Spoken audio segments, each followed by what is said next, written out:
I started baking bread in the 8th grade when I did a home ec project where I had to do a different kind of yeast bread every week for 6 weeks and then write it up as a project. And I've baked bread ever since, but I bake bread all the time, at least once a week. What we're going to do is bake Canadian buttermilk honey rolls. I've baked these many a time for honey contests, and they get blue ribbons literally every time. So I encourage you to do it, and to do it with good ingredients, and maybe you'll have the same kind of good luck. And I'm going to show you how today. So the ingredients that we need are buttermilk, butter, honey, salt, baking soda, yeast, flour. So we're going to start by heating the buttermilk. This is bread that's baked with active dry yeast. And you have to activate the active dry yeast by putting it in some kind of a liquid, usually with a little bit of sweetener, and allow the yeast to wake up. They've been dried and they need to wake up and start eating. So we need 1/3 cup of this to activate our yeast. So I'm going to pour 1/3 cup into this measuring cup. Then I'm going to add the yeast to the mixing bowl. This is active dry yeast. So when I dump the yeast in here, what I want to do is give it a little sweetener. So I have a little bit of honey in this bowl, and I'm twirling my whisk around in it to pick up some honey. So it probably has about 1/4 teaspoon of honey. And I'm going to stir the yeast mixture with that, which will give the yeast a little bit of a jump start by giving them some honey to feast on, along with the nutrients that are in the buttermilk that I just gave them. And we're going to add 2 tablespoons of butter. Here it goes. We're going to add the salt, just 2 teaspoons of salt, and 2 tablespoons of honey. So now our milk is heating up again, and we want it to heat enough to melt the butter. Sometimes with buttermilk, this means that the buttermilk separates, but that doesn't make a bit of difference. Now the butter is almost melted. Okay, so now we want to let that mixture cool to lukewarm. So our yeast has bubbled and grown and swollen and looks ready to use. And our butter has melted in our buttermilk and is ready to use. So what we're going to do is put all this in the mixer.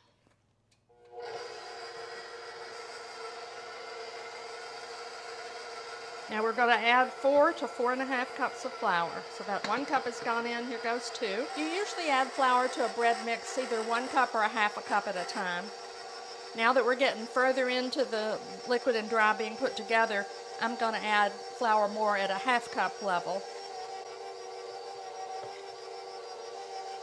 Switch to the dough hook so that the mixer can knead the bread a little bit. You can also knead it by hand on the counter if you want to. And I will knead on the counter at the very end, but I let the machine do most of the mixing. These are rolls, and I want it to be a smooth dough, well mixed, better mixed than the kind of rustic artisan bread doughs that are so popular today. These rolls we want to be powdery and delicious and light and well put together. Now the nice thing about this roll recipe is that it doesn't have to rise twice. Most bread doughs have to rise twice. They rise once after this phase, then you shape them into whatever kind of loaf they're going to be or roll that they're going to be, and they have to rise a second time. This one only rises once, already in roll shape, and it needs to rise about an hour. I'm going to get flour on my hands from the counter. I'm going to fold the dough over itself.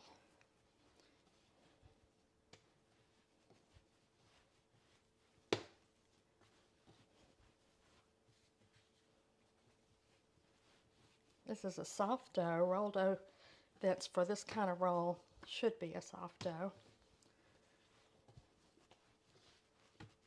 And it's nice and warm, which lets you know that it's risen to a good temperature.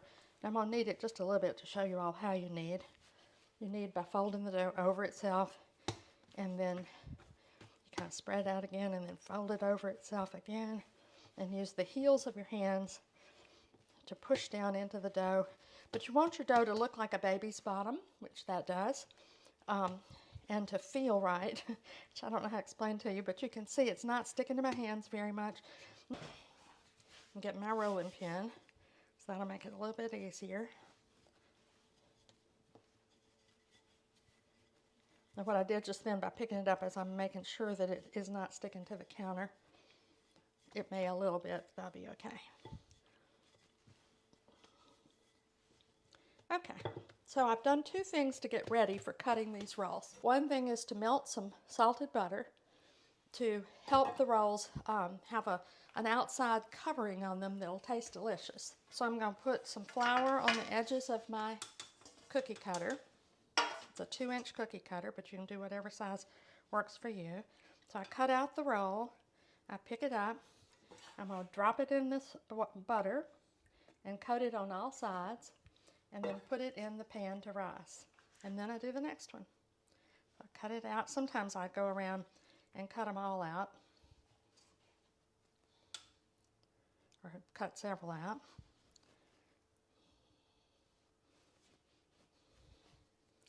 And I take these and I put them, oops, ha ha ha, that didn't need to go in there. Put that in there.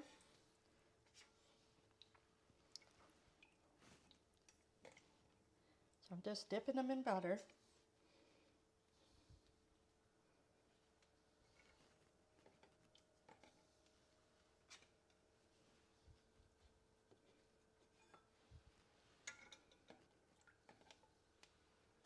So that's about how far they ought to be spaced in the pan. So we have 2, 4, 6, 7. I usually put 9 in a pan. So 8 and 9. And that pan is ready to go. Our 27 rolls. Now we're going to cover the 3 pans with a damp towel, which keeps the dough from drying out while it's rising. So you cover the pan. So you cover the pan with a towel to bake our rolls. Look, they've risen for about an hour and they're beautifully doubled in size. They look gorgeous, and we're going to put them in a 400-degree oven for about 20 minutes. Okay, it's time for us to check on our rolls. They look perfect. So I've put a little bit of butter on this already very buttery roll, and I'm going to taste it and see what it tastes like. First of all, you can smell the honey coming out of the roll. Really delicious. Oh, wow. And the texture is just beautiful. It breaks very pretty. Really pretty roll. I promise you, if you enter them in the artisan show, you'll win a blue ribbon.